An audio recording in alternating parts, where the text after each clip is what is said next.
નમસ્કાર, જય હિન્દ. દોસ્તો, ગૌણ સેવાની અંદર માસ કોમ કરેલા અથવા તો જર્નાલિઝમ કરેલા ઉમેદવારો માટે આવી છે અમૂલ્ય તક. માહિતી મદદનીશ અને સિનિયર સબ એડિટર આની ભરતી એ ટોટલ 48 જેવા પોસ્ટ માટે પદ માટે જાહેર થઈ છે. તો આના ફોર્મ એ ભરવાના શરૂ છે. આના ફોર્મ 26 જુલાઈથી લઈ અને 11 ઓગસ્ટ સુધી ભરાશે. ત્યારે આની ઉપર આપણે ફોર્મ કેવી રીતે ભરવું, કઈ રીતે શું કરવું, એના સેશન તમને ઓલરેડી આપણી યુટ્યુબ ચેનલના માધ્યમથી મળી જશે. પણ હવે પ્રશ્ન ઊભો એ થાય છે કે સર, આ માહિતી મદદનીશ, સિનિયર સબ એડિટર, આની કામગીરી છે એ શું હશે, કેવી રીતે કામ થશે, શું થશે, એની સમગ્ર માહિતી તમને આ વિડીયોની અંદર મળી જશે. તો શરૂ કરીએ. સિનિયર સબ એડિટર આ પોસ્ટ છે, આની બેઝિકલી કામગીરી છે એ શું હશે? તો સિનિયર સબ એડિટર છે માહિતી વિભાગ, જે આપણું ગુજરાત સરકારનું માહિતી વિભાગ, ગુજરાત રાજ્ય, એના અંડરમાં કામ કરવાનું હોય. એટલે તમે માસ કોમ કરેલું છે, તમે જર્નાલિઝમ કરેલું છે, તો તમારે જે તમે ભણ્યા છો એ જ પ્રકારનું કામ તમારે સરકાર માટે અલગ અલગ માહિતીઓ છે એ લોકો સુધી પબ્લિશ છે કરવાની રહેશે. એટલે કે એની અંદર તમારે બેઝિકલી કોન્ટેન્ટ એડિટિંગ છે, જે સરકારી કોન્ટેન્ટ હોય, કોન્ટેન્ટનું મેનેજમેન્ટ છે, તમારે અલગ અલગ વિભાગો છે, સરકારશ્રીની યોજનાઓ છે, અથવા સરકારશ્રીની અંતર્ગત કોઈ મંત્રીઓ છે, સીએમ સાહેબ છે, એમના માટે ભાષણો પણ લખવાના આવે. તમારે સરકાર માટેની વેબસાઇટો છે એ પણ અપડેટ કરવાની આવે. ટૂંકમાં સરકારી વસ્તુઓ માટે, સરકારી જાહેરાતો માટે, યોજનાઓ માટે તમારે કોન્ટેન્ટ બનાવવાનું થાય. તમારે એના માટે આખું કોન્ટેન્ટ જે છે એ એડિટ કરવાનું થાય.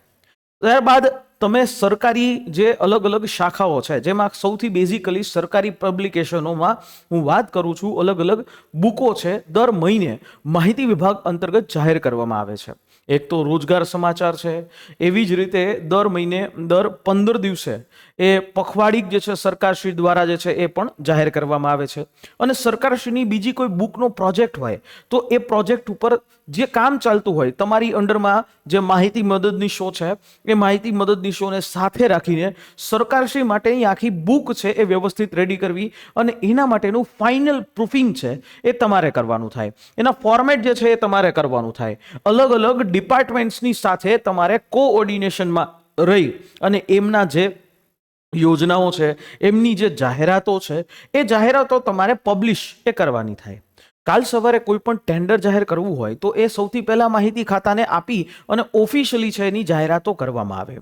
અથવા તો કાલ સવારે સરકારની કોઈ યોજનાઓ જાહેર થતી હોય તો એ યોજનાઓ એ ઓફિશિયલી છે માહિતી વિભાગ દ્વારા પબ્લિશ કરવામાં આવે અને પછી ખબર પડે. તમે હંમેશા સરકારશ્રીનું આ એક પ્રકારે પબ્લિસિટી ડિપાર્ટમેન્ટ માહિતી ખાતું હોય અને એના અંડરમાં જોયું જશે કે ઘણી બધી યોજનાઓ છે આપણા સીએમ સાહેબ દ્વારા એ જાહેરાત કરવામાં આવે, અને એ જાહેરાતો છે એ કઈ રીતે, શું, કેવી રીતે કન્ટેન્ટ લેવો એ તમારું અહીંયા એ કરવામાં આવે. પછી તમારે કમ્પ્લાયન્સ અને પોલિસી એડહરન્સ, એટલે કે ગવર્મેન્ટના જે સ્ટ્રિક્ટ રૂલ્સ છે, નોર્મ્સ છે, અને એ વસ્તુનું પણ પાલન જે છે એ કરી અને એને અનુરૂપ એ કોન્ટેન્ટ છે એ તમારે તૈયાર કરવાનું આવે. આની અંદર તમારે કોઈ વિડીયો જે છે કોન્ટેન્ટ હોય તો એની પણ સ્ક્રિપ્ટો એ પણ રેડી કરવાની થાય. કોઈ પણ સરકારી જે છે પબ્લિકેશનો છે તો એના માટે પણ તમારે બહુ વ્યવસ્થિત રીતે રેડી જે છે એ કરવાનું થાય. તો આ પ્રકારનું કામ છે સિનિયર સબ એડિટરનું. સિનિયર સબ એડિટર એ વર્ગ 3ની પોસ્ટ છે, પણ એને સુપર ક્લાસ 3ની અંદર કન્સિડર કરવામાં આવે છે. તો આ રીતે જે છે content editing, language and style control, coordination, quality control, આ બધું જે છે કામ છે એ આનું છે. આ બધા પ્રકારનું કામ એ આ કરે છે. તો બરાબર છે, સરકારના પબ્લિકેશનો માટે કામ કરે. ઇવન સરકારી જે વેબસાઇટો છે, ઓનલાઈન પ્રૂફ રીડિંગ જે છે એ પણ કરવાનું થાય, ઓનલાઈન કોન્ટેન્ટ જે છે એ બનાવવાનું થાય. બરાબર, આ બધી જ વસ્તુઓ છે તમારે કામ કરવાનું થાય. 3 લેંગ્વેજમાં ગુજરાતી, હિન્દી અને ઇંગ્લિશ છે એના માટે પણ કામ કરવાનું થાય. બરાબર, ગવર્મેન્ટના સ્ટાન્ડર્ડ્સ છે એ મુજબ તમારે કામ કરવાનું થશે. એના પછી આવે માહિતી મદદનીશ. એટલે એક વાત, ઇન્ફોર્મેશન આસિસ્ટન્ટ. ઇન્ફોર્મેશન આસિસ્ટન્ટ છે જે પ્રેસ રિલીઝ, સરકારશ્રી માટે પ્રેઝન્ટેશન, ચાર્ટ્સ, આ બધું જે છે એનું કામ એ માહિતી મદદનીશનું હોય. જનરલી આ માહિતી મદદનીશ સિનિયર સબ એડિટરની અંડરમાં કામ કરતા હશે અને સિનિયર સબ એડિટરની જે પોસ્ટ છે એ લગભગ 7 જેવી છે અને 41 એવી જગ્યાઓ છે માહિતી મદદનીશ ઇન્ફોર્મેશન આસિસ્ટન્ટ છે એના માટે છે. તો આ જે છે એ આવી રીતે કામ કરશે. સરકારશ્રી જે છે એમના માહિતી વિભાગની અંદર એને બેઝિકલી માહિતીઓનો સોર્સ એને એડિટ કરવાનો થાય, એને કમ્પાઇલ કરવાનો થશે, ડ્રાફ્ટિંગ બનાવવાનું થશે, ડોક્યુમેન્ટેશન હશે, પ્રેસ રિલીઝ જે છે એ જાહેર કરવાનું થશે. ઘણી વખત આપણે જોવો છો તો સરકારશ્રી દ્વારા જે પ્રેસ રિલીઝો જાહેર કરવામાં આવતા હોય, બુલેટિન્સ જાહેર કરવામાં આવતા હોય, તો એ બુલેટિન્સ છે એ તમારે તૈયાર કરવાના થાય. ટૂંકમાં આ માહિતી ઉપરનું કામ, એનું એડિટિંગ, ફોર્મેટિંગ, મોનિટરિંગ, આ બધું જે છે એ તમારે કરવાનું થાય. સાથે સાથે સરકારશ્રીની અંદર અલગ અલગ જે ડિપાર્ટમેન્ટ છે એ ડિપાર્ટમેન્ટ સાથે કોઓર્ડિનેશન કરીને એની પણ જે માહિતીઓ હોય એ માહિતીઓની સાથે રાખીને કામ કરવાનું થાય. બરાબર. આપણે ગુજરાતની અંદર ગુજરાતની પખવાડિયું જે છે એ જાહેર થયું જ છે. ગુજરાતનું પાક્ષિક કરીને તમે નામ પણ સાંભળ્યું હશે. એ પાક્ષિકની અંદર ઘણી બધી અલગ અલગ ડિટેલ્સ અલગ અલગ વિભાગ સાથે એ જાહેરાત કરવામાં આવે. સીએમ સાહેબના કાર્યક્રમો હોય તો એને પણ અનુરૂપ આખું કોન્ટેન્ટ છે એ તૈયાર કરવામાં આવે. આ રીતે જે છે એ કરવાનું આવે. ડિપાર્ટમેન્ટ હેડની સાથે તમારે એક માહિતી મદદનીશ તરીકે એ કામગીરી છે એ કરવાની થાય. બરાબર. ફેક્ટ ચેકિંગ કરવાનું થાય, ક્વોલિટી સુધારવા માટે ક્વોલિટી એશ્યોરન્સ છે એ કરવાનું થાય. તમારે ફેક્ટ ચેક જે છે, ઘણા બધા સરકારી વેબસાઇટો છે એ ફેક્ટ ચેકિંગ પણ કરતા હોય છે. તમે ગવર્મેન્ટ ઓફ ઇન્ડિયાની ફેક્ટ ચેક વેબસાઇટ પણ જોઈ, કોવિડના સમયે તૈયાર થઈ હતી. એવી રીતે પણ કામગીરી છે એ હવે એ સોંપી શકાય છે. એટલે કોઈ સરકારશ્રીના બાબતમાં, કોઈ યોજનાની બાબતમાં અફવાઓ હોય તો તમારે ફેક્ટ ચેક જે છે એ કરવાનું થાય. તો આ રીતેનો તમારો આખો રોલ છે માહિતી મદદનીશ તરીકે. બરાબર. સાથે સાથે ઓફિસ કોની સાથે ડેટા એન્ટ્રી, તમારા ઓફિસની કોઈ ડેટા એન્ટ્રી હોય, બરાબર, રેકોર્ડ તમારે રાખવાનો હોય, એ તમારા માહિતી વિભાગ અંતર્ગત રાખવાના થાય. આની જે જોબ છે તમને અલગ અલગ જિલ્લાઓ મળે. માહિતી મદદનીશ આની પહેલા ભરતી છે લગભગ 2022 આસપાસ છે એ જાહેર થઈ હતી અને ફરી પાછી આ ભરતી છે અત્યારે 47 જેવી જગ્યાઓ, ટોટલ 48 જગ્યાઓ છે એના માટે આવી છે. બરાબર. તો આ એનો આખો તમારો રોલ છે. ટૂંકમાં બેઝિકલી તમે જે ભણ્યા છો એ જ પ્રકારનું કન્ટેન્ટ તમારે આની અંદર એ કરવાનું થાય. જો વાત કરીએ આપણે દોસ્તો કે પગાર, હવે સૌથી બેઝિક, કારણ કે હંમેશા કોઈ પણ વ્યક્તિ છે એ પગાર, પૈસા જે છે એના માટે તો કમાતો હોય. તમે સરકારી નોકરીમાં એક જોબ સિક્યોરિટી માટે આવો છો તો પગાર કેટલો હશે? સિનિયર સબ એડિટર છે એ પોસ્ટ એ આખી એવી છે કે આ પોસ્ટ સુપર ક્લાસની કહેવાય. તો દર મહિને અહીંયા 5 મહિના સુધી 49,600 રૂપિયાનો પગાર દર મહિને મળશે. એના પછી તમારો પગાર વધશે 7મા પગાર પંચ મુજબ 5 વર્ષ પછી. એટલે આજે જે ધારો કે તમારી નિમણૂક 2026માં થાય છે, કારણ કે પ્રિલિમ્સ, મેન્સ આ બધું જશે, એના બાદ તમારી નિમણૂક થશે અને ત્યારે દોસ્તો લગભગ 2032-33 સુધીમાં તમે ફાઇનલ 5 વર્ષની અંદર આવશો. 5 મહિના પછી તમારો ફૂલ પે થશે.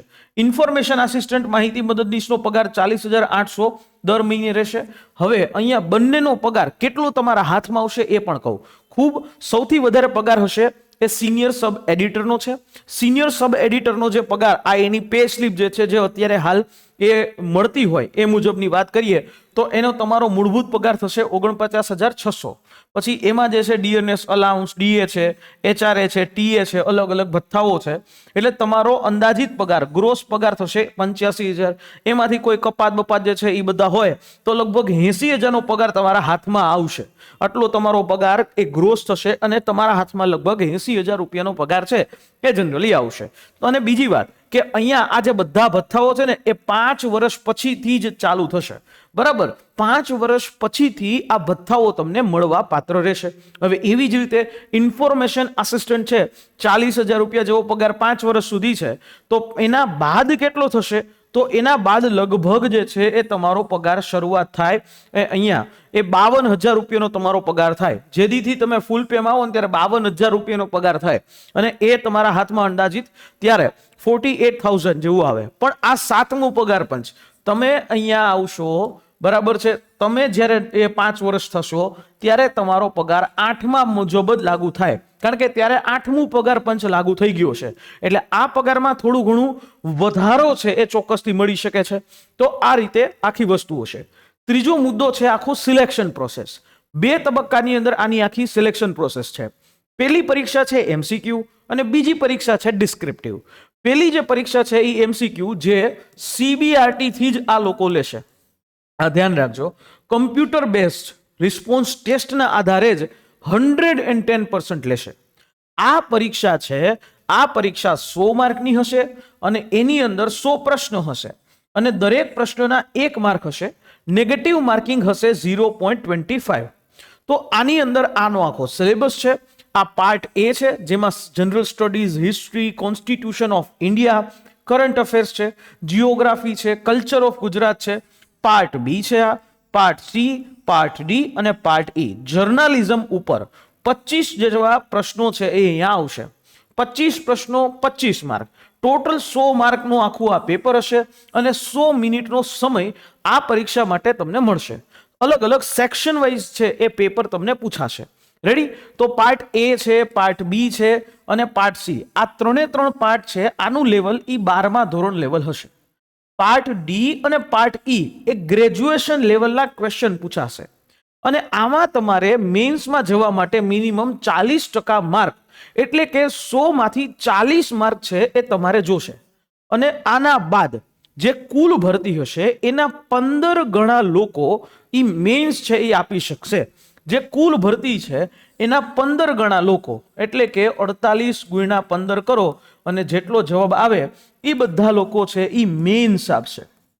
અને મેન્સ બાદ સિલેક્શન જે છે એ થશે. તો મેન્સ જે છે એમાં 3 પેપર આવશે. આ 1, આ 2 અને આ 3. એક હશે ગુજરાતી લેંગ્વેજ, એક હશે ઇંગ્લિશ લેંગ્વેજ અને એક હશે જર્નાલિઝમનું પેપર. જર્નાલિઝમના પેપરના તમને એ 200 માર્ક હશે. 400 ટોટલ આખો પ્રોસેસ થશે. 400 માર્ક તમારું જે ફાઇનલ મેરિટ બનશે એ 400 માર્કમાંથી બનશે. આ યાદ રાખવું દોસ્તો. અને આના માટે 3 પેપર માટે 3 કલાકનો સમય છે એ તમને આપવામાં આવશે. આની અંદર જે પ્રશ્નપત્ર નંબર 1 અને પ્રશ્નપત્ર નંબર 3, આ ભાષા છે એ ગુજરાતી હશે. અને બીજી વાત કે આ 2 પેપરનું લેવલ 12મા ધોરણ લેવલ હશે અને જ્યારે આ પેપર છે એનું લેવલ સ્નાતક લેવલનું હશે. આ રીતે થશે તમારી પરીક્ષા. બીજી વાત કે અહીંયા કોઈ વેઇટિંગ લિસ્ટ છે એ ઓપરેટ કરવામાં આવશે નહીં. 400 માર્કમાંથી તમારી કેટેગરીને ધ્યાનમાં લઈ ડોક્યુમેન્ટ વેરિફિકેશન એ કરવામાં આવશે અને ડોક્યુમેન્ટ વેરિફિકેશન કર્યા બાદ આખી પ્રોસેસ છે એ કમ્પ્લીટ થશે. પછી ફાઇનલ મેરિટ લિસ્ટ જાહેર કરવામાં આવશે. આ આખી પ્રોસેસને લગભગ 8 થી 9 મહિના જેવો સમય એ થઈ જશે. પરંતુ પ્રિલિમ પરીક્ષા છે લગભગ 90 દિવસની અંદર આવી જશે. CBRT થી આવી જશે. તો આવી રીતે સિલેક્શન થશે. સિલેક્શનથી જોડાયેલી કે આ ભરતીથી જોડાયેલી કોઈ પણ માહિતી છે એના માટે અમારી હેલ્પલાઇન નંબર ઉપર કોલ કરી શકો છો. અને જો તમે જનરલી તમે જર્નાલિઝમની તૈયારી વ્યવસ્થિત કરી શકો, પણ એના માટે તમારે આખી પ્રિલિમ્સની તૈયારી કરવી પડે અને એ તૈયારી હવે શક્ય છે ઘર બેઠા. અને એ ઘર બેઠા માત્ર 3199 રૂપિયાની અંદર તમે કરી શકશો. પરીક્ષા સુધી જે છે આ આખી બેચ ચાલશે. પરીક્ષા સુધી તમારી પરીક્ષા ન આવે ત્યાં સુધી લાઈવ પ્લસ રેકોર્ડેડ લેક્ચર્સ હશે. લાઈવ પ્લસ રેકોર્ડેડ લેક્ચર્સના માધ્યમથી તમે કરી શકશો. અને આ સિનિયર સબ ઓડિટર, સબ એડિટર ને માહિતી મદદનીશની આખી પ્રિલિમ્સ પરીક્ષા જે તમને એ ચોક્કસથી જે છે એ કરાવવામાં આવશે. એટલે અમારો મેક્સિમમ જે છે અટેમ્પ્ટ એ જ હશે કે તમને આ 15 ગણા છે એ 15 ગણાની અંદર અમે સ્થાન અપાવીએ. જો ભાઈ દરરોજ 2 થી 3 કલાકની મહેનત જે છે એ કરો એટલે તમે તમારી પરીક્ષા સુધી આવો ત્યારે તમારી બધી જ વસ્તુ થઈ જશે. બરાબર? અને અહીંયા તમારા માટે સૌથી મહત્વનો ફાયદો એ છે કે તમને બધા જ વિષયો છે એનો બેસ્ટ અને જે પરીક્ષામાં પૂછાશે એવો ક્વોલિટી કન્ટેન્ટ છે એ તમને મળશે. સાથે એની પીડીએફઓ મળશે અને એ પીડીએફઓ ડાઉનલોડ કરાવી શકશો અને એમાં પ્રેક્ટિસ પ્રશ્નો જે છે એ પણ તમને મળશે. ક્લિયર? તો આવી રીતે છે તમે તૈયારી કરી શકશો. તમારે જર્નાલિઝમની તૈયારી કરી શકો, પણ અત્યારે GSSB ગૌણ સેવાનો જે પરીક્ષાનો ટ્રેન્ડ બદલો છે એ ટ્રેન્ડને જોવા જાવ તો તમારે આખી અલગ જ રીતે કામ કરવું પડે અને તમને એક્સપર્ટ લોકોની મદદની જરૂરિયાત રહી. અને એ લોકો માટે અમે ચોક્કસથી હેલ્પ કરવા માટે રેડી છીએ. આશા રાખીએ આ માહિતી સમજાઈ હશે. તેમ છતાં કોઈ પણ ક્વેશ્ચન છે તો હેલ્પલાઇન નંબર છે એના ઉપર કોલ કરી લેજો અને હેલ્પલાઇન નંબર જે છે એની અંદર કોલ કરીને સમગ્ર બેચની માહિતી લઈ શકો છો. મળીએ નેક્સ્ટ સેશનમાં. અને હા, આ વિડીયો છે તમારા જર્નાલિઝમ કર્યું હોય, માસ કમ્યુનિકેશન કર્યું હોય એ બધા મિત્રોને મોકલી દેજો. મળીએ નેક્સ્ટ સેશનની અંદર. જય હિન્દ, જય ભારત.